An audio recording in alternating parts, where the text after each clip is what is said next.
کنتم خیر امۃ اخرجت للناس تأمرون بالمعروف وتنہون عن المنکر آمنت باللہ صدق اللہ مولانا العظیم۔ معزز و مکرم سامعین، کروڑا بار شکر ہے اس پروردگار عالم کا کہ جس نے آج کی صبح میں پھر سے زندگی عطا فرمائی اور ہمیں یہ سعادت اور توفیق دی کہ ہم اپنے پروردگار کے یہاں آ کر سجدہ ریز ہوئے۔ اللہ تعالیٰ ارشاد فرماتا ہے کنتم خیر امہ، تم پچھلی تمام امتوں سے بہترین امت ہو کہ تم گھروں سے نکلتے ہو، لوگوں کو نیکی کا حکم دیتے ہو، برائیوں سے روکتے ہو۔ اللہ تعالیٰ نے اس امت کو خاص اعزاز عطا فرمایا ہے۔ بقیہ امتوں کی بنسبت اس امت کو اللہ نے فضیلت کے حوالے سے مین درجہ عطا کیا ہے،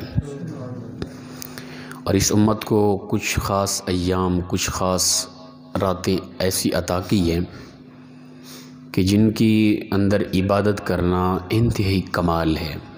ان میں سے ایک رات یہ نصف شعبان المعظم کی ہے، 15 شعبان المعظم کی رات۔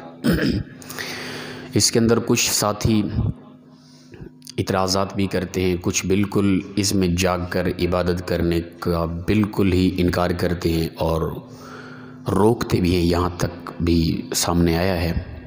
تو یہ اچھا نہیں ہے روکنا، لیکن وہ ساتھی جو محض انہی راتوں کو ہی اٹھ کے نفل پڑھتے ہیں، جاگتے ہیں، بقیہ سارا سال فرائض کی طرف بھی توجہ نہیں ہوتی، وہ بھی عجیب طبیعت رکھتے ہیں۔ ان سے بھی گزارش ہے کہ محض انہی راتوں میں اٹھ کے نوافل پڑھ کے، صلاۃ تسبیح پڑھ کے بس جنت کے مالک بن جانا، یہ 101% غلط سوچ ہے۔ ساری زندگی آپ ان راتوں کو اٹھ کے عبادت کرتے رہیں، فرض نماز ادا نہ کریں، کوئی فائدہ نہیں ہے۔ اگرچہ ثواب ان کا ہے، ایک فرض نماز کا ثواب جو ہے نا، وہ آپ اس طرح کی کئی راتیں جاگ کر عبادت کریں نا، ایک فرض ثواب کی حد تک وہ عبادت نہیں پہنچتی، جا کے یاد رکھیں۔ جو لازم احکام ہے وہ لازم ہے، ان راتوں میں جاگنا مستحب ہے، اچھی بات ہے۔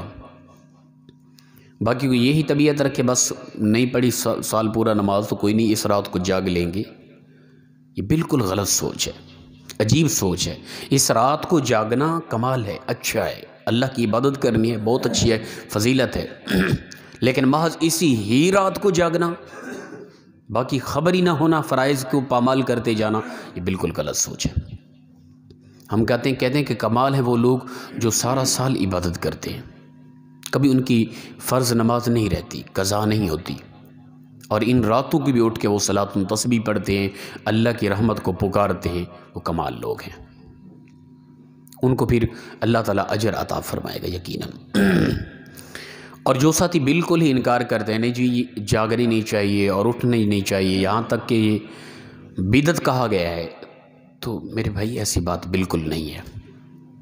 جو اٹھ رہا ہے، رات کو نفل ادا کر رہا ہے، اللہ کا ذکر کر رہا ہے، توبہ استغفار کر رہا ہے، اللہ کی رحمت کو آواز دے رہا ہے، پکار رہا ہے، اسے منع کرنے کا کیا مطلب بنتا ہے؟ کرنے دے یار، ایک بندہ اللہ کی عبادت کر رہا ہے تو۔ بدعت وہ ہوتی ہے کہ جو دین کے اندر نئی چیز لے کے آنا۔ مثال کے طور پہ میرا مؤدبانہ سوال، 15 شعبان کو میں اٹھا، میں نے نفل ادا کی، کوئی بھی نفل پڑھی، نفل پڑھنا بدعت ہے کیا؟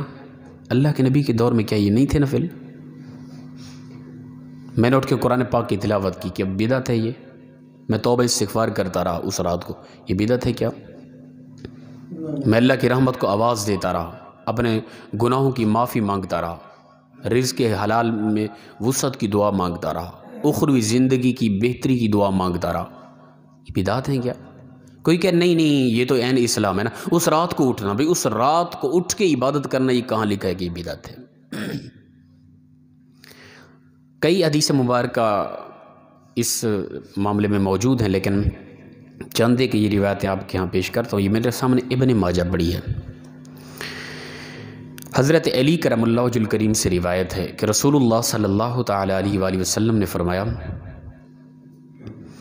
اذا کان لیلۃ النصف من شعبان فقوموا لها لیلہا وصوموا نہارہا۔ حضرت علی فرماتے ہیں کہ رسول اللہ صلی اللہ علیہ وسلم نے فرمایا کہ جب شعبان کی نصف رات 15 شعبان کی رات آئے، رات کو قیام کرو، دن کو روزہ رکھو۔ یہ حکم ہے رسول اللہ صلی اللہ علیہ وسلم کا، واجب نہیں ہے، مستحب ہے، اور رسول اللہ صلی اللہ علیہ وسلم بھی رکھتے تھے۔ یہ اپنا ابن ماجہ کے اندر حدیث مبارکہ موجود ہے، اور فرمایا فَإِنَّ اللَّهَ يَنزِلُ فِيهَا لِغُرُوبِ الشَّمْسِ إِلَى السَّمَاءِ الدُّنْيَا۔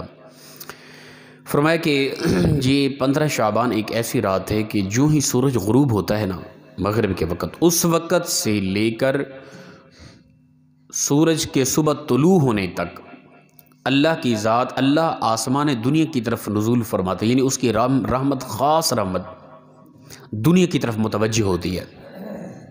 پھر وہ آواز دیتی ہے کہ اے میرے بندو، ہے تم میں سے کوئی جو اپنے گناہوں کی بخشش مانگے مجھ سے، میں اس کو بخش دوں، معاف کر دوں؟ ہے کوئی مجھ سے رزق طلب کرنے والا اور مجھ سے رزق مانگے، میں اس کو رزق عطا کروں؟ یہ الفاظ ہو بہو الفاظ آ رہے ہیں حدیث پاک کے۔ ہے کوئی مصیبت میں مبتلا جو اس سے چھٹکارا چاہے مجھ سے مانگے، میں اسے مصیبتوں سے آزاد کر دوں؟ اور اسی طرح فرمایا فلاں فلاں، ہر ایک بات اللہ کی طرف سے آواز آتی ہے، پوچھی جاتی ہے میرے بندو ہے کوئی فلاں مانگنے والا، فلاں چیز مانگنے والا، فلاں چیز، میں اسے عطا کروں، یہاں تک کہ فجر ہو جاتی ہے۔ مغرب سے صبح تک اللہ کی خاص رحمت بندوں کو آواز دیتی رہتی ہے 15 شعبان المعظم کی رات کو۔ یہ خاص رات ہے، اس کے اندر اگر اللہ کی رحمت خود آواز دے رہی ہے، جو جب بندہ اللہ کے ہاں اٹھ کے اللہ کی رحمت کو پکارے گا، اس کی رحمت کو آواز دے گا، اس سے کچھ مانگے گا، تو یقیناً اس کی سنی جائے گی۔ جب خود خدا کہہ رہا ہے، اللہ کی رحمت خود آواز دے رہی ہے میرے بندو مجھ سے جو مانگو میں تمہیں فی الفور عطا کروں، میری رحمت خاص تمہاری طرف اس وقت متوجہ ہے، تو اٹھنا چاہیے اور عبادت کرنی چاہیے، اس معاملے کے اندر کوئی حرج نہیں۔ اسی طرح یہ ابن ماجہ کے اندر یہ اکٹھی 3 روایات آ رہی ہیں کتاب اقام الصلاۃ ابن ماجہ کے اندر، اور انہوں نے باب باندھا ہے باقاعدہ، باب ما جاء فی لیلۃ النصف من شعبان، نصف شعبان کی رات کی فضیلت کے متعلق ابن ماجہ نے یہ باب باندھا ہے، اور یہی باب جامع ترمذی کے اندر ہے، یہی باب انہوں نے باندھا ہے نصف شعبان المعظم کی فضیلت کے حوالے سے، اور یہ روایت جو حضرت علی کرم اللہ وجہ الکریم سے، یہی روایت جامع ترمذی کے اندر بھی موجود ہے۔ اور اسی کے ساتھ ہی ملی ہوئی روایت اما عائشہ صدیقہ سے، آپ فرماتی ہیں کہ رات کا وقت تھا، میں رسول اللہ صلی اللہ علیہ وسلم کو دیکھا کہ اپنے بستر میں نہیں ہے، باری تھی آپ صلی اللہ علیہ وسلم کی میرے ہاں گھر میں رہنے کی، میں رات کو جاگی تو دیکھا رسول اللہ صلی اللہ علیہ وسلم تشریف فرما نہیں ہے، میں نکل پڑی آپ کی تلاش میں، تو فرماتی ہیں کہ میں چلتے چلتے میں گئی جنت البقیع کے اندر، قبرستان میں رسول اللہ صلی اللہ علیہ وسلم موجود ہیں، تو میں نے دیکھا رسول اللہ صلی اللہ علیہ وسلم نے اپنے سر آسمان کی طرف اٹھایا ہوا ہے، دعا مانگ رہے ہیں، تو رسول اللہ صلی اللہ علیہ وسلم نے مجھے دیکھا تو فرمایا کہ عائشہ کیا تجھے خوف ہے کہ اللہ اور اس کا رسول تجھ پر ظلم کرے گا کیا؟ میں نے عرض کیا رسول اللہ صلی اللہ علیہ وسلم ایسی بات نہیں، میں نے یہ سوچا کہ شاید آپ کہیں کسی اور بیوی کے پاس چلے گئے ہیں، تو رسول اللہ صلی اللہ علیہ وسلم نے فرمایا اے عائشہ یاد رکھیے 15 شعبان کی رات، یہ وہی رات تھی رسول اللہ صلی اللہ علیہ وسلم رات کو جنت البقیع قبرستان میں جا کے آسمان کی طرف دیکھ رہے تھے، دعا مانگ رہے تھے، یہ سنت طریقہ ہے 15 شعبان کو قبرستان جانا، یہ اللہ کے نبی صلی اللہ علیہ وسلم کا طریقہ رہا ہے۔ تو آگے فرمایا عائشہ یہ 15 شعبان کی رات ایک ایسی رات ہے کہ اس رات کو پروردگار کی رحمت آسمان دنیا کی طرف نزول فرماتی ہے، خاص اس کی توجہ ہوتی ہے، اور پروردگار اس رات کو ان اللہ تعالی ینزل لیلۃ النصف من شعبان الی السماء الدنیا فیغفر لاکثر من عدد شعر غنم کلب، فرمایا کہ یہ ایک ایسی رات ہے کہ اللہ کی خاص رحمت دنیا کی طرف متوجہ ہوتی ہے، نزول فرماتی ہے، اور پھر قبیلہ بنو کلب کے بکریوں کے جو ریوڑ ہیں نا، ان کے بالوں کے برابر جہنمیوں کو جہنم سے آزادی دیتی ہے، بخشش و مغفرت ہوتی ہے لوگوں کی۔ اس قدر لوگوں کو اللہ تعالیٰ ایسے لوگوں کو جہنم سے آزاد کرتا ہے جو جہنم کا ایندھن ہوتے ہیں، بخشش فرماتا ہے لوگوں کی۔ یہ اس قدر خاص رات ہے۔ تو قبرستان جانا اللہ کے نبی کا طریقہ ہے۔ اس رات کو جاگ کے اللہ کی رحمت سے آنے والی صداؤں پر لبیک کہنا اور اللہ کی رحمت کو آواز دینا، کچھ مانگنا یعنی بخشش مانگنا، رزق مانگنا، مصیبتوں سے چھٹکارا مانگنا، یہ اللہ کے نبی صلی اللہ علیہ وسلم کا طریقہ اور آپ کا حکم ہے، یاد رکھیں۔ اسی طرح ساتھ ہی متصل، یہ ابن ماجہ میرے سامنے ہے، کتب صحاح کی یہ کتاب ہے خاص، ساتھ ہی حدیث مبارکہ ابو موسیٰ اشعری رضی اللہ تعالیٰ عنہ سے روایت ہے، فرماتے ہیں کہ قال ان اللہ لیطلع فی لیلۃ النصف من شعبان فیغفر لجمیع خلقہ الا لمشرک او مشاحن۔ آپ فرماتے ہیں کہ رسول اللہ صلی اللہ علیہ وسلم نے فرمایا کہ 15 شعبان کی رات کو اللہ تعالی خاص طور پہ اپنا رحمت کا نزول فرماتا ہے دنیا کی طرف، اور پھر وہ پوری مخلوق کو بخش دیتا ہے، معاف کر دیتا ہے، سوائے 2 لوگوں کے۔ ہر ایک انسان مسلمان کی بخشش و مغفرت ہو جاتی ہے سوائے 2 لوگوں کے۔ وہ کون سے لوگ ہیں؟ ایک فرمایا کہ الا لمشرکن، شرک کرنے والا، جس نے اللہ کے ساتھ شرک کیا اس کی بخشش نہیں۔ دوسرا فرمایا کہ چغل خور، چغلی کرنے والے کی بھی بخشش اس رات کو نہیں ہوتی۔ یہ روایت، یہ 3 روایتیں اکٹھی آ رہی ہیں۔ اس کے اندر آپ مشکات اٹھا کے دیکھیں، اس کے اندر کئی روایتیں موجود ہیں اس سلسلہ میں۔ تو لہٰذا 15 شعبان المعظم ایک خاص رات ہے، ہر ایک کی بخشش ہوتی ہے، ہر ایک کی مغفرت ہوتی ہے۔ اللہ کی رحمت سورج غروب ہونے سے 15 شعبان کی رات سورج غروب ہوتے ہی اللہ کی رحمت سے صدائیں شروع ہو جاتی ہیں۔ اے مجھ سے مانگنے والوں مانگو میں تجھے عطا کروں، اے بخشش مانگنے والوں مانگو میں تمہیں معاف کر دوں، اے رزق مانگنے والوں مانگو میں تمہیں رزق عطا کروں، اے مصیبتوں سے چھٹکارا چاہنے والوں تم مجھ سے مانگو میں تمہیں آزاد کر دوں مصیبتوں سے۔ تو 15 شعبان المعظم کی ایک خاص رات ہے۔ آپ اٹھا کے دیکھیں، جو ساتھی اس میں اعتراض کرتے ہیں تو اٹھا کے دیکھیں، یہ ابن ماجہ کے اندر متصل یہ 3 روایتیں اکٹھی آ رہی ہیں، اور اس کے علاوہ آگے چوتھی روایت بھی یاد آ رہی ہے حضرت محمد بن اسحاق سے۔ تو اس کے علاوہ آپ مشکات اٹھا کے دیکھیں، جامع ترمذی اٹھا کے دیکھیں، تو اللہ کے نبی صلی اللہ علیہ وسلم کے کئی فرامین موجود ہیں اس سلسلہ میں کہ 15 شعبان خاص رات ہے اور اگلے دن روزہ رکھنا ہے۔ ہاں کچھ روایات آتی ہیں کہ اپنا شعبان کے جو نصف گزر جائے اس کے بعد روزہ نہ رکھو، رمضان کی آمد کی تعظیم پر۔ اس مسئلہ میں احناف کے نزدیک یہ ہے کہ رمضان المبارک کی آمد پر ادب و احترام کی وجہ سے اگلے 15 دن سارے روزے رکھنا یہ بہتر نہیں ہے، لیکن 15 شعبان المعظم کا روزہ حکم بھی ہے۔ رسول اللہ صلی اللہ علیہ وسلم نے فرمایا اس دن کو روزہ رکھو، رات کو قیام کرو، حضرت علی سے روایت ہے یہ۔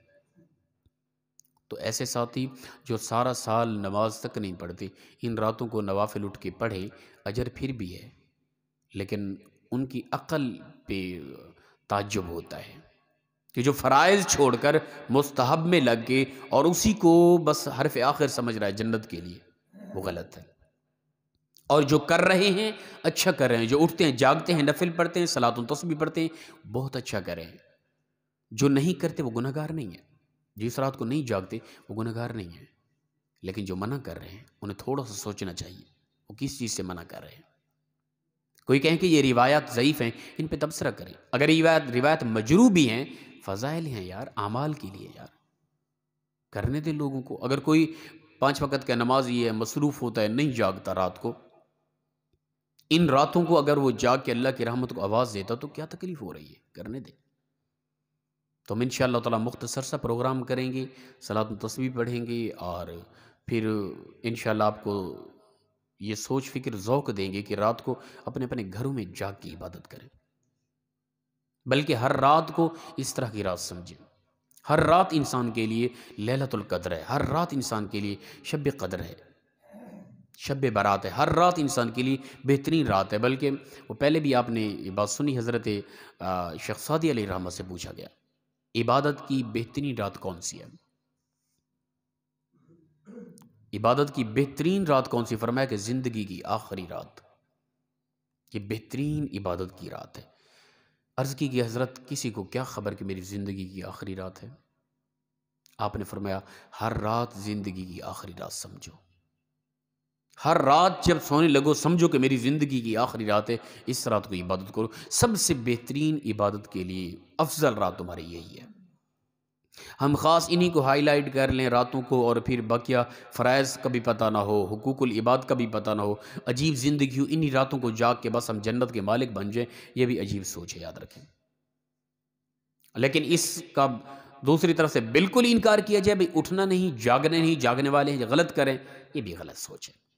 اللہ پاک مخلصانہ انداز میں ہم سب کو عمل کی توفیق عطا فرمائے۔ وآخر دعوانا الحمدللہ رب العالمین۔ کوئی بات پوچھنے والی ہو تو جی۔ اللہ